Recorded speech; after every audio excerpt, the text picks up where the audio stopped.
Muy buenas, gente bella del canal, ¿cómo andan? Les traigo en esta ocasión un video que hacía tiempo tenía ganas de subir, que es un análisis, una lectura de El Eternauta, una de las historietas de ciencia ficción más famosas, más reconocidas de la Argentina. Hacía tiempo que quería traer esta historia, quería verla con ustedes.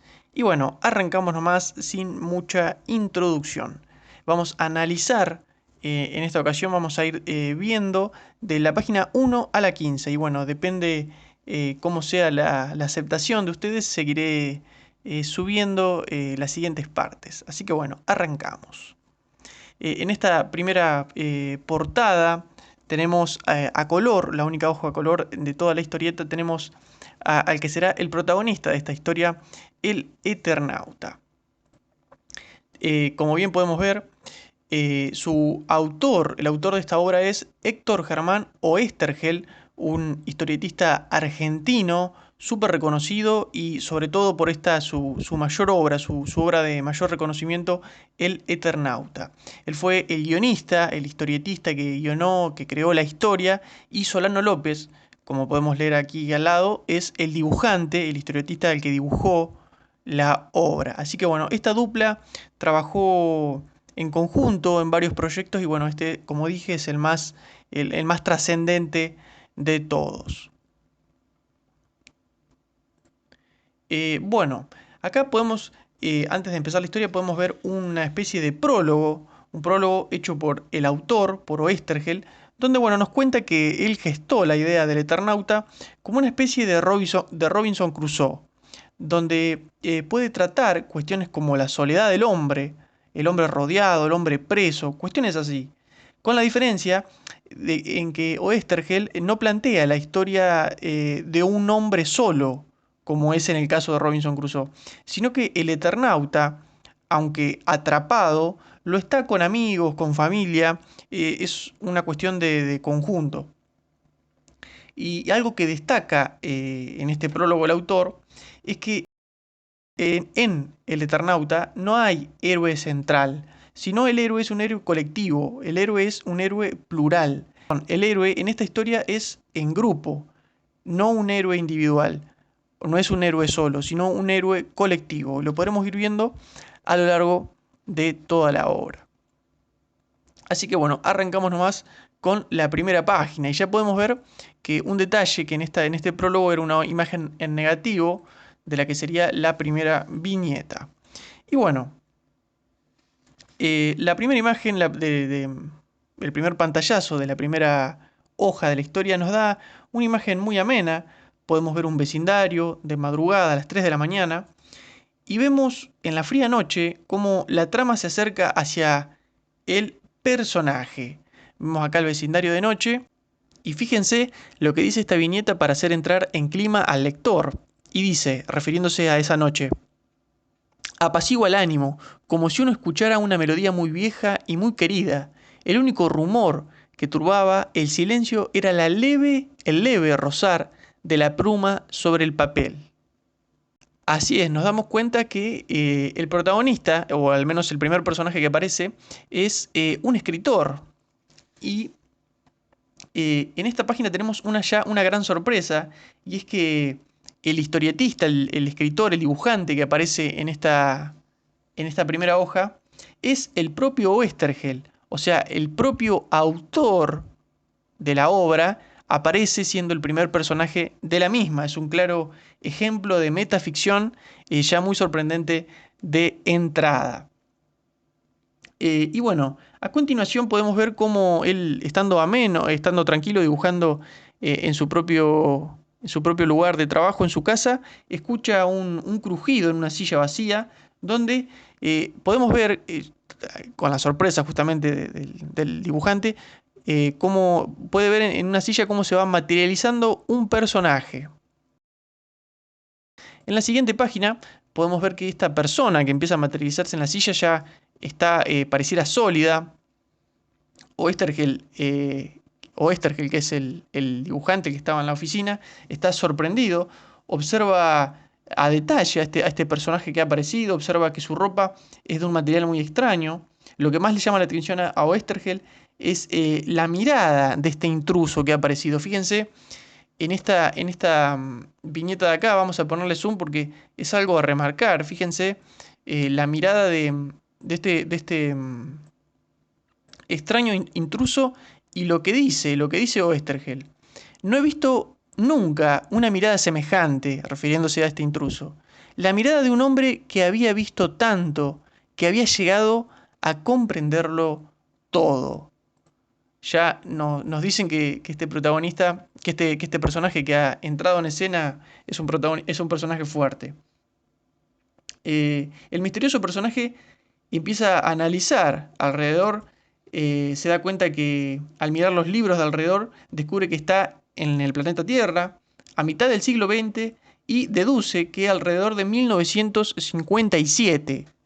Un análisis certero, pero también que genera muchas preguntas. A continuación, en la siguiente página, vemos que entablan diálogo uno con el otro. Oesterheld de entrada pregunta quién es este intruso. Y fíjense la respuesta que dice. El hombre, este intruso no elude la pregunta, sino que va al grano y le dice, no es fácil contestar esa pregunta.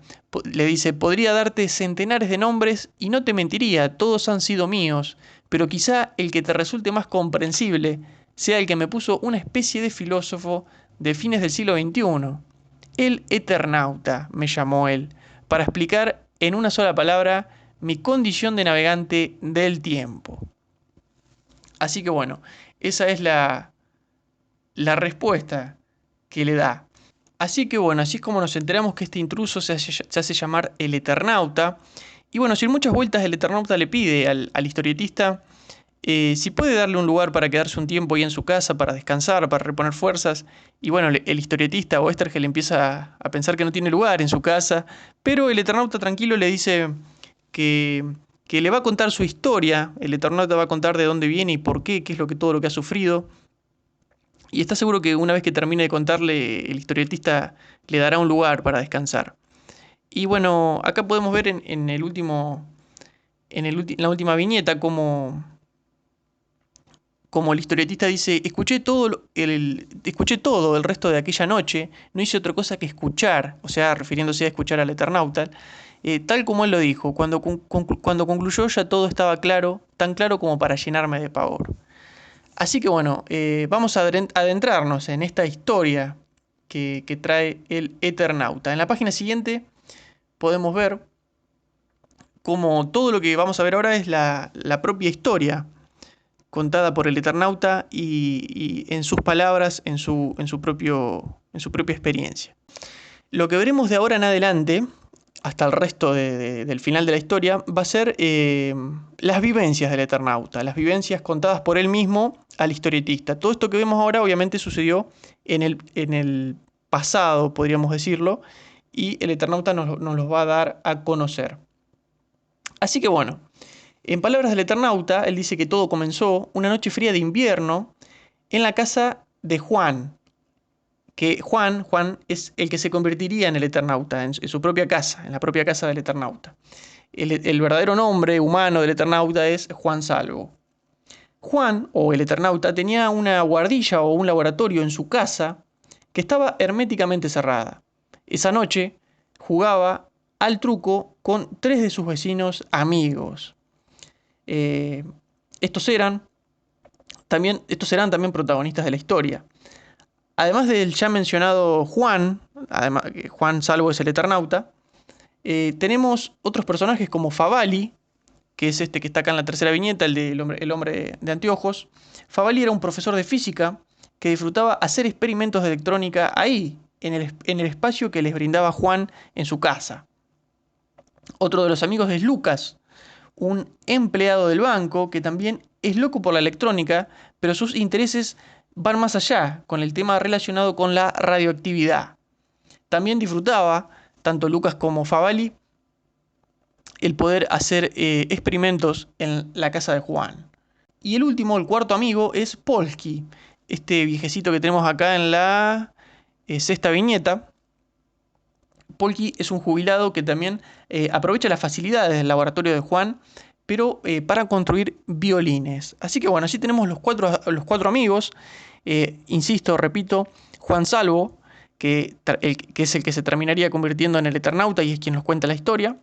Lucas, el empleado de banco, Favali, el profesor de física, y el jubilado Polky. Así que bueno, acá tenemos a cuatro amigos en un chalet de Buenos Aires jugando al truco y pasando una noche fría. Y así es como comienza la historia que nos va a narrar el Eternauta. Mientras el partido de truco avanza, de momento escuchan de repente en un boletín de la radio una noticia de último momento. Esta noticia de la radio interrumpe, por así decirlo, la partida de truco. Hubo, según dice la radio, una formidable explosión atómica en el Pacífico, a causa de unos ensayos atómicos hechos por Estados Unidos.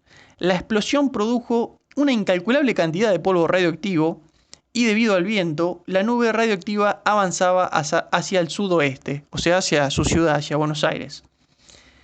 Pero los amigos quitan su atención de la radio rápidamente y Juan, el propio Juan, empieza a sentir una gran felicidad con su sencilla vida. Sabe que no es rico, pero se siente muy a gusto en esa noche fría, abrigado por su chalecito, rodeado de sus amigos, sabiendo que en el piso de abajo está su esposa Elena y en el cuarto contiguo está su pequeña hija Martita. Juan se siente rodeado de la dulzura de una vida sencilla y feliz. Acá lo podemos ver a Juan con sus amigos, con sus tres amigos, sus tres vecinos. Acá tenemos una escena en la sexta viñeta de lo que es un sencillo chalet de Buenos Aires. Podemos ver en la séptima viñeta a la esposa leyendo en el cuarto de abajo, como bien dije, a su hijita durmiendo, bien dulce y bien tierna. Y es como que Juan un poco se distrae de la partida y de la realidad, saboreando esta sensación de sencillez, de felicidad, de estar con sus amigos, de estar disfrutando los pequeños y grandes placeres de la vida, que es la amistad, el amor de una familia, de tener lo suficiente, de contentarse con lo suficiente. En la siguiente página podemos ver cómo siguen el partido de truco, pero Juan no deja de disfrutar lo entrañable del momento. Siente que el chalecito es como una isla a la que apenas llegan los ruidos de la avenida cercana. Pero, hablando de ruidos, justamente escuchan un sonido violento desde la calle, como si fuera un choque de autos. Pero en lugar de ir a ver, de ir a quizás ofrecer auxilio, deciden continuar la partida. De pronto hay un corte de luz masivo. Todo murmullo del exterior se había callado con un silencio total. La radio había quedado muda inclusive. Y miran por la ventana y ven una situación muy peculiar. Fíjense cómo la última imagen con luz, así por así decirlo, es la sonrisa de Juan, el Eternauta. Y vemos, bueno, el corte de luz. Fíjense qué buen detalle, qué buen detalle las siluetas del dibujo. Obviamente no se ve nada porque está la luz cortada de repente.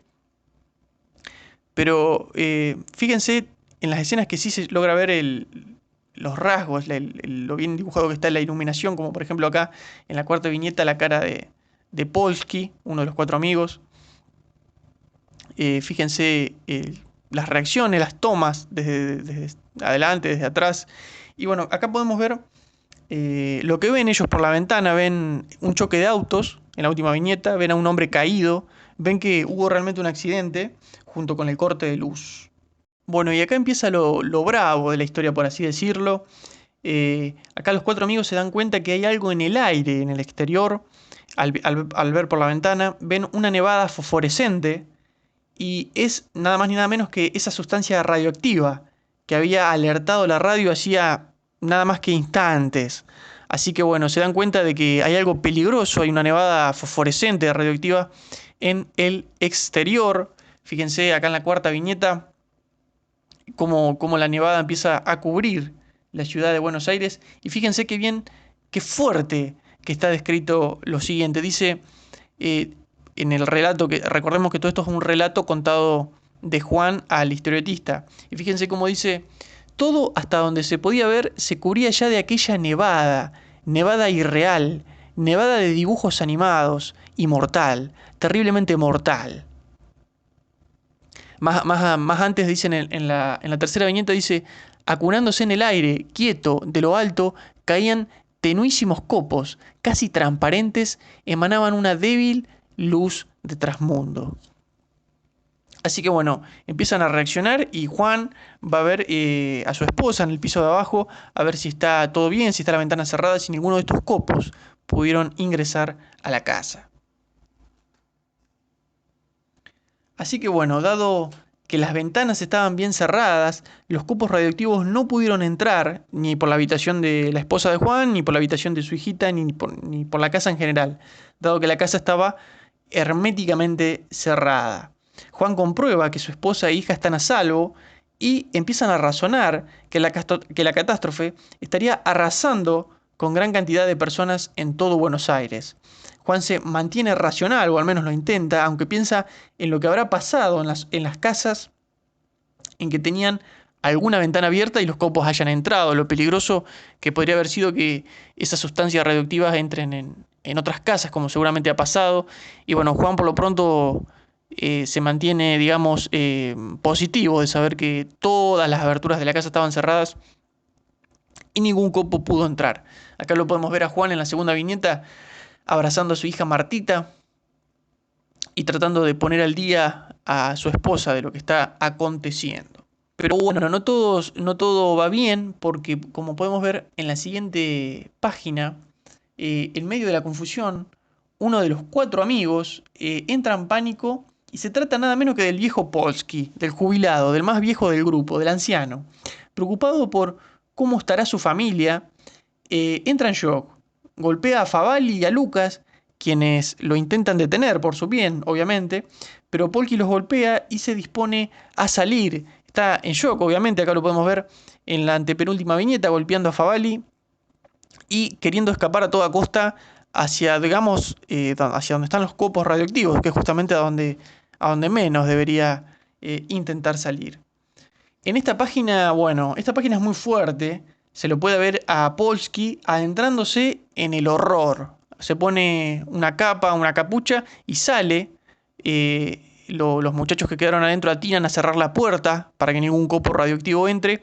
Y bueno, es como todos pueden ver por la ventana como Polsky se adentra en el horror de esta nevada fosforescente, esta nevada radioactiva. Acá podemos ver en la viñeta central la cara de shock, de miedo que tiene. Y vemos cómo en la última viñeta queda estático, a segundos de haber salido de la casa. Al entrar en contacto con la nevada, el anciano queda estático. Y es así como vemos en la página número 15 el final de uno de los 4 amigos, el final de Polsky. Vemos cómo cae al instante al suelo sin vida al entrar en contacto con esta nevada radioactiva. Fuertes son las palabras que narra el Eternauta, diciendo: allí quedó mi amigo Polsky, inmóvil, un cuerpo más entre todos los que habían sucumbido bajo aquella mortal nevada. No hacía aún ni 10 minutos desde cuando jugamos al truco. Y bueno, por lo pronto quedan encerrados ahí en la casa Juan, su esposa, su hijita y los otros 2 amigos, Favali y Lucas, sin saber qué hacer, en shock. Acaban de perder a un amigo en cuestión de instantes, lamentándose que no lo pudieron retener, que no pudieron hacerlo entrar en razón cuando escapaba. Y bueno, tratan de ver qué hacer, obviamente, ante esta situación tan poco común. Empiezan a preocuparse por qué harán ahí encerrados. Lucas dice: no podemos seguir encerrados, con lo que hay en la casa no subsistiremos. Favali dice: si no perdemos la cabeza, si no cometemos ningún error, podremos sobrevivir. Así que bueno, hablan de aguardar a lo sumo un día o 2, esperando que puedan llegar los socorros que mandaría seguramente en otros países. Y dice algo muy puntual, que acá se ve la idea del escritor al hacer la obra. Dice: somos Robinsons, que en lugar de una isla hemos quedado recluidos en una casa. O sea, lo que explicaba el autor en el prólogo. Y en las palabras finales, Juan dice: nada más exacto. Recordemos que toda esta historia Juan se la está contando al historietista, como vimos al principio de la obra. Dice el Eternauta: nada más exacto que aquella comparación. Éramos Robinsons en nuestra propia casa, solo que en el mar que nos rodeaba era un mar de muerte y que el auxilio con que Favali contaba no llegaría jamás. Vamos a dejar por acá, ahora en la página número 15, para que el video no se haga tan largo. Si les gusta y si lo piden en los comentarios y veo que hay una aceptación del video y quieren que siga continuando esta historia del Eternauta y quieren que haga por lo menos 15 páginas más, con gusto continuaré la historia. Por el momento vamos a dejarla por acá y leo en los comentarios si quieren que la continúe, si quieren que continúe leyendo, mostrando esta historia de ciencia ficción, esta historieta tan reconocida de Argentina. Así que bueno, hasta acá llegamos. Déjenme en los comentarios qué les parece la historia, si les ha llamado la atención, si quizás la he podido explicar bien. Y bueno, yo por mi parte quiero seguir viendo qué sucede, así que bueno, esperemos sus comentarios, por supuesto los leo. Y nos vemos prontito en este canal. Hasta pronto.